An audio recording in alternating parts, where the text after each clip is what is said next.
Another thing we wanted covered from Module 8 was just trying to figure out how do I determine the sign when I'm doing my alternative hypothesis there.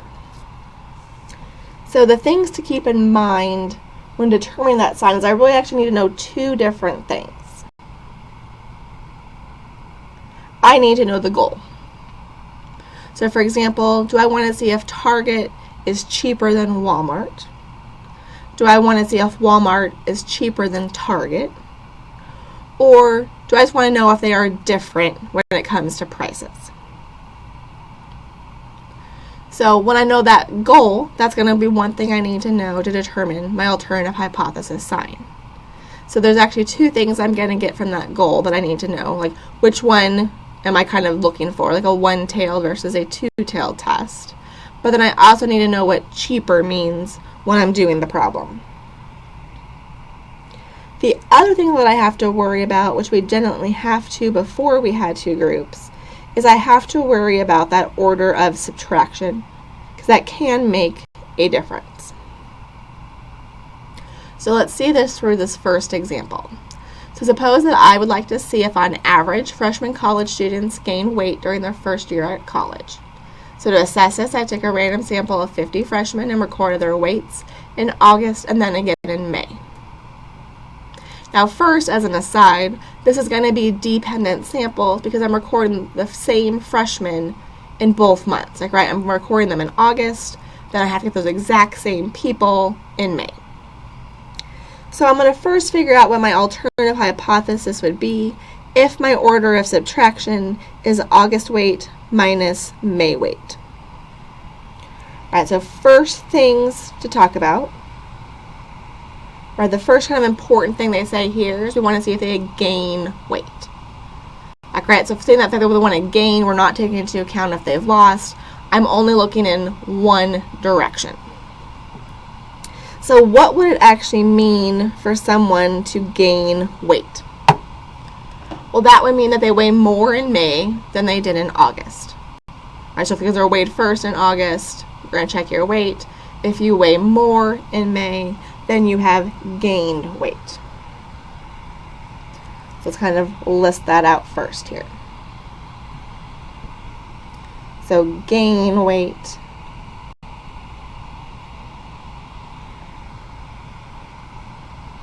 would mean that you weigh more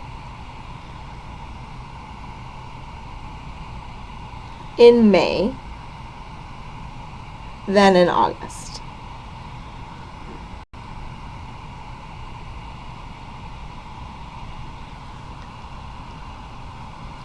Or if I try to kind of write that out in symbols,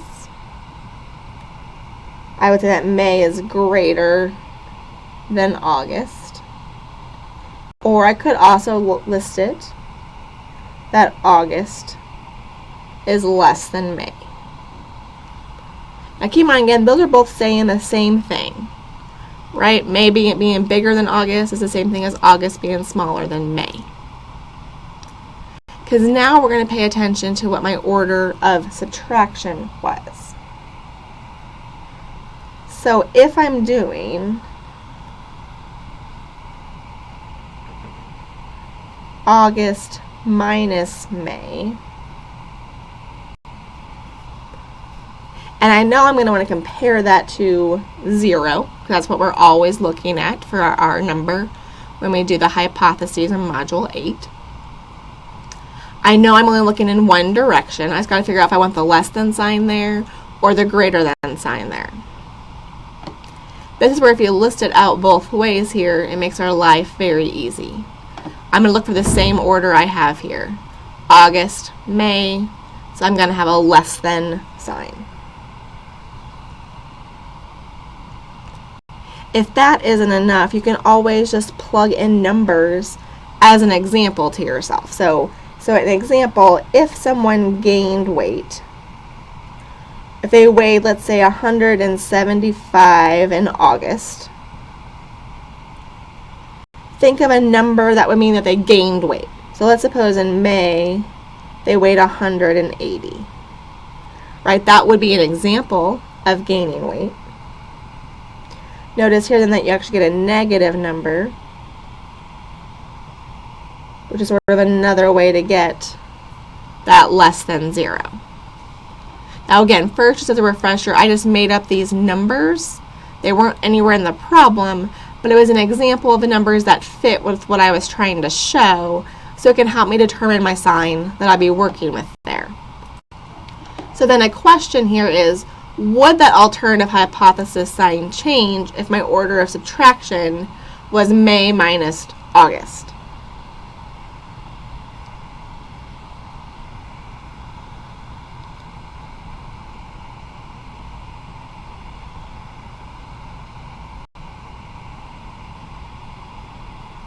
Well, let's look at both examples that I have up here.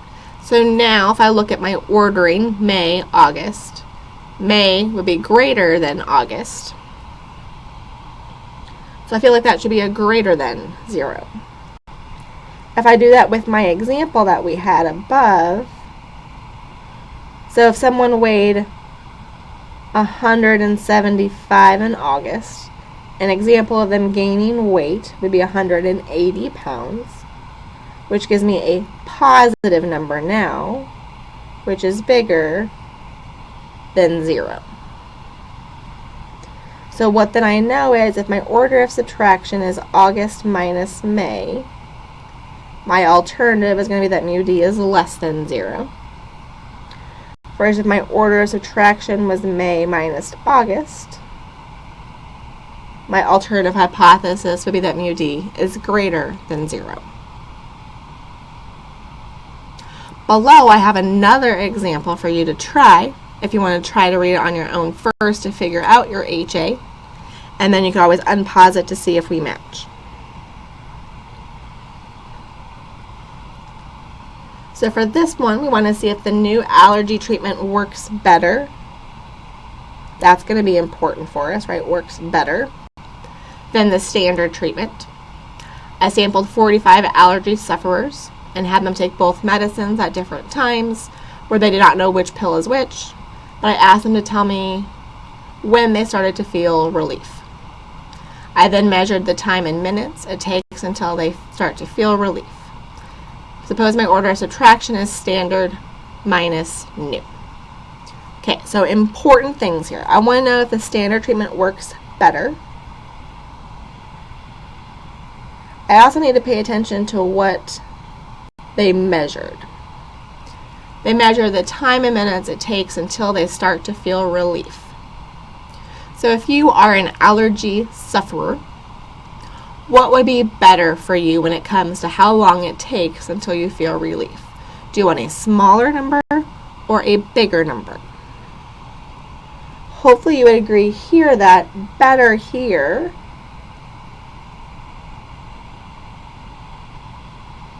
is smaller, right? The less time it takes until I start to feel better, that's going to make me happier.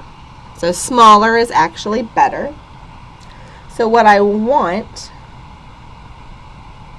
is that I want the new treatment to be better, which would be smaller than the standard treatment. Which I could also write then that I want the standard treatment to then be worse or higher than the new treatment. So then if my order of subtraction is standard minus new, if I look for my one with that ordering here, it has the greater than sign. So I want this to be greater than 0. So then my alternative would be that mu d then is greater than 0.